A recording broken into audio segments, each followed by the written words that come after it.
што аб'ядноўвае людзей, або што іх раз'ядноўвае, дзе вось гэта мяжа. То есть мы знайшлі, што вось ёсць каштоўнасць чалавечага жыцця, і калі ў Еўропе яна бязмежная, то яны аб'яднаныя па гэтым прынцыпе. Калі ў Кітаі або ў Расіі яна абмежаваная, то яны яднаюцца па гэтым прынцыпе. Дык а як называюцца вось гэтыя рэчы, которые аб'ядноўваюць або раз'ядноўваюць людзей? Ну, культурные принципы, культурные аксиомы в случае европейской цивилизации.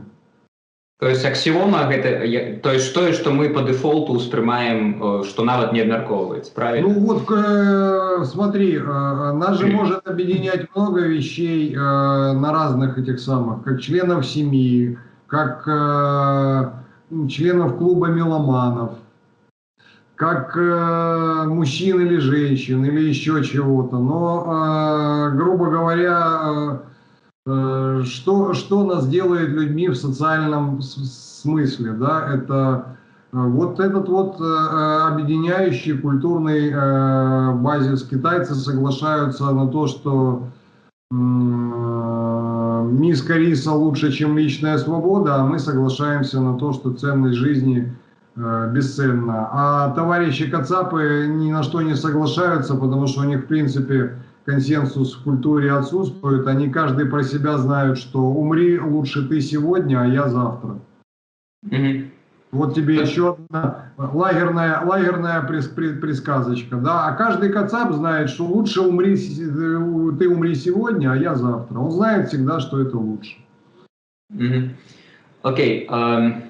То есть адказам на пытанне, што ядна людзей, можно назвать это набор базовых аксиом, которые... Ну, слушай, на самом деле, вот так, как ты задал этот вопрос, он же звучит очень эзотерически. То есть человек верующий скажет Христос или просто вера. Так. Это все равно как, что делает нас, людей людьми. Ну вот, на мой взгляд, самый глубокий ответ это то, что у нас есть инстинкты и разум. Но он есть и у дельфинов, он есть и у волков, он есть там еще у кого-то. Но вот дельфины не создали культуру, а мы создали. То есть ни у кого из других разумных существ нет культуры как системы, напоминаю, взаимодействия. То есть, которую мы собираем, отбираем, улучшаем, передаем по наследству, вместе с объектами, которые создает эта культурная система. Окей. На твой погляд, якая гістарычная падзея найбольш яскрава показала б людям, которые вучацца ў цябе, что вот этот культурный базис, который нас объединяет, является самым важным. То есть, какой самый яркий приклад ты мог бы привести? Хороший ты вопросик задал. Я думаю, что нет такого события, возможно, оно появится в будущем. Дело в том, что вот почему, кстати, почему вообще возможен наш разговор, почему возможен мой подход и с чего начался сегодняшний разговор, с кризиса гуманитарных наук. Мы последние лет 50 живем в уникальной ситуации, в ситуации, которая еще никогда ни одно общество не находилось. Ну, по крайней мере, в исторических источниках ничего подобного нету. Информация перестала быть дефицитом.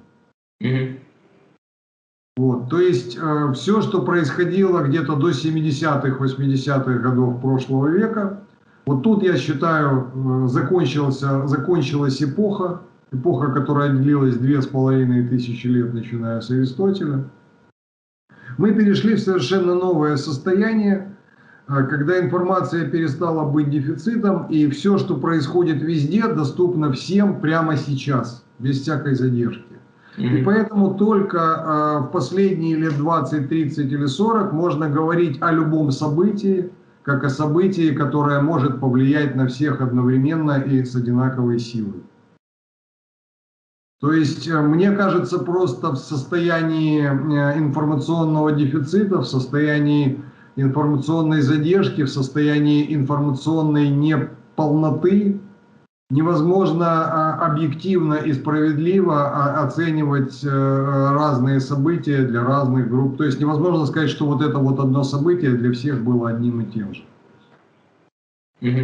Безусловно, например, Первая мировая война очень серьезное событие для всех европейских государств, то есть в первую очередь для Британии, Германии и Франции. Но видишь, субкультуры или национальные общества этих стран находились на столь разных этапах своего развития, в первую очередь я говорю про немцев, что немцам одного урока оказалось мало, и даже двух оказалось мало для этой молодой и, скажем как, не очень хорошо детство у этой нации проистекает. Я очень надеюсь, что они повзрослеют, поумнеют, но вот пока нации еще нет 200 лет, а они уже несколько раз обделались и, по-моему, готовятся в третий раз это сделать, если мы... Ну да, и зараз снова обмениваюсь...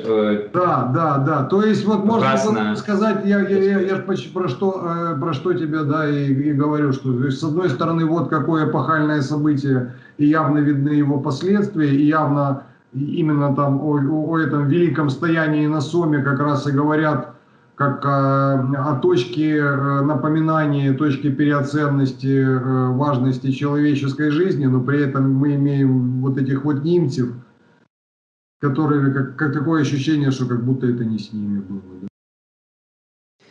Окей, тоді наступне питання. Як ти думаєш, якое место варто показать у Киеве, которое, ведаешь, окунуло б человека у разумение, что каштоўнасць гэта бясспрэчнае яднанне або бясспрэчнае раз'яднанне, калі розныя каштоўнасці, і якое было б злучаным з той падзеяй, которая показывала б, што вось тое, што чалавек паставіў там, напрыклад, нейкія прынцыпы свабоды, у выніку яны прывялі да таго, што да нейкіх такіх крутых класных вывадаў.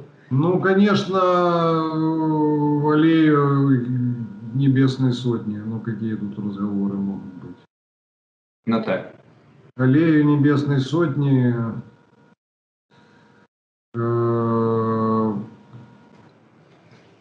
зайти сначала в Софию Киевскую, посмотреть на фрески многовековой давности, а потом спуститься на Майдан Незалежности и пройтись, опять подняться по Институтской и представить себе этих людей, которые безоружные, но не мирные протестующие шли вот навстречу. До конца. Просто встали в полный рост навстречу пулям. Абсолютно не безвинные жертвы, абсолютно сделавшие сознательный свой выбор. Окей, апошнія мої два питання, яны крыху не звязаныя з тэмай, але тым не менш, мне здаецца, што важна. Вось ты кажаш, што ёсць зараз крызіс гуманітарных навукаў, і табе здаецца, што гэта адбываецца з-за таго, што мы... То есть ты сцвярджаеш пра тое, што існуе нейкая аб'ектыўнасць, і тое, што ты кажаш... То есть я не веру ў аб'ектыўнасць, а ты кажаш, што ў гэтым і ёсць крызіс гуманітарных навукаў, таму што кожны не спрабуе знайсці гэтую объективность, и все супокоиваются на я понял. Я не говорю про объективность, я говорю про точность, да, и попытках договориться, попытках передать абстрактную концепцию, то есть более-менее точно быть уверенным в том, что думаю я, услышишь ты, и если ты говоришь согласен, то мы понимаем друг друга. А кризис не означает плохо. Вот как раз конец эпохи, вот, собственно, почему же я вспомнил начало разговора, когда говорил о том, что одна эпоха сменила другую. Это логично. То есть как раз вот окончание чего-то, да, характеризуется. Мы имеем полный набор, который как раз и показывает о том, что закончилось одно что-то очень большое, и начался совершенно другой большой этап. Потому что кроме кризиса гуманитарных наук, он же случился не год назад. Это же не экономический кризис 2008 года, который вдруг случился. Нет, у нас кризис всей экономики и уже давно.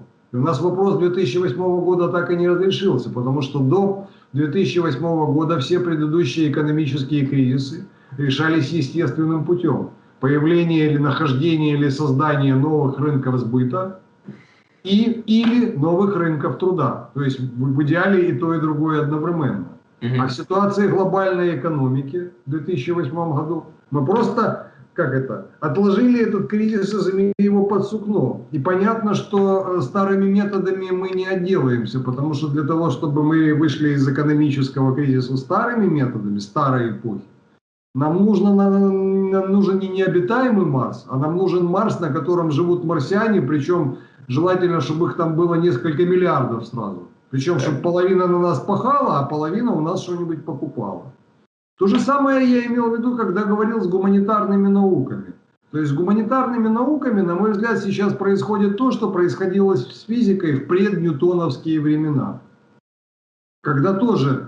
то есть что такое физика? Физика — это способ описания мира. И до Ньютона были вот всякие тоже очень догматические, фантазийные балаболы про эфиры, про еще чего-то. Вот давайте представим. А потом пришел Ньютон и сказал: все просто, вот вам 3 аксиомы. Да, вот мы пляшем от гравитации, как от печки. Если мы пляшем от гравитации, как от печки, вот трым-трым-трым. И всем это настолько подошло, это было настолько юзабилити, что вот уже 500 лет мы по этому поводу не только смотрим на мир, но и строим всевозможные предметы.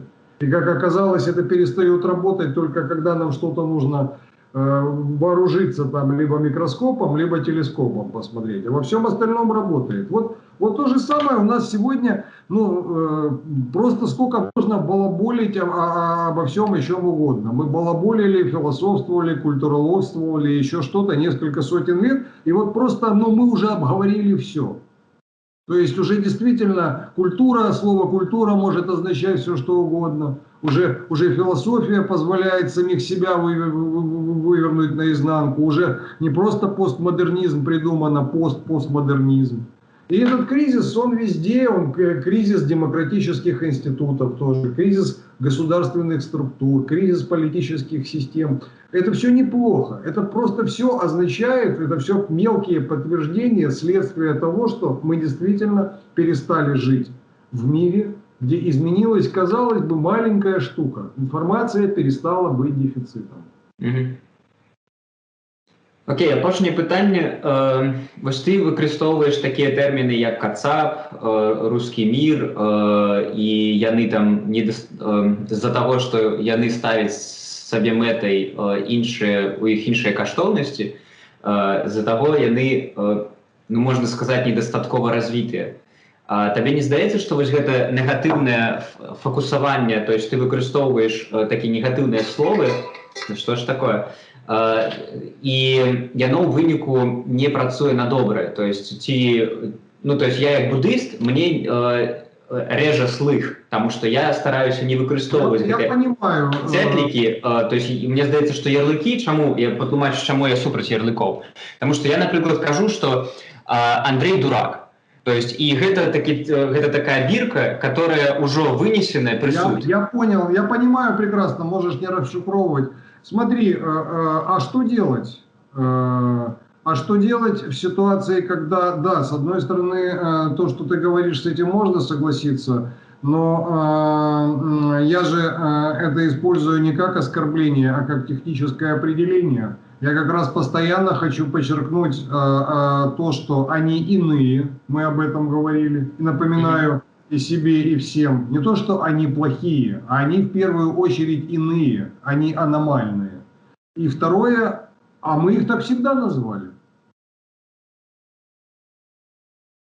То есть слово «русский» ему гораздо меньше лет, чем слову «кацап». Цікаво. Мы их всегда так называли.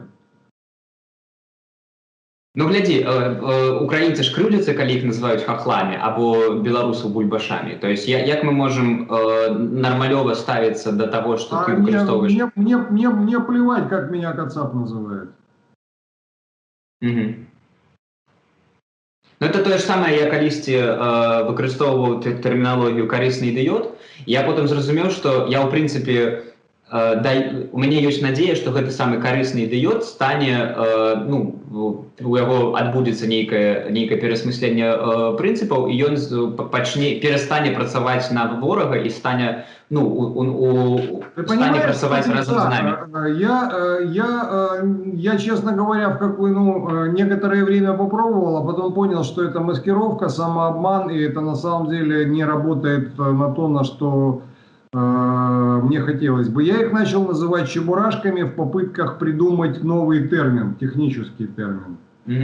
Но я очень быстро понял, что это воспринимается как проявление толерантности, да, это как попытка даже договориться, то есть это моя корректность служит надеждой на то, что я предполагаю какое-то примирение, какой-то способ договориться. И я тогда отказался. Я считаю, что вот если я как культуролог заявляю об аномальности их культурной системы, то с такой позиции честнее будет и продолжать называть их кацапами. То есть, как террориста называть террористом, так? Да, то есть подчеркивать невозможность с ними договориться.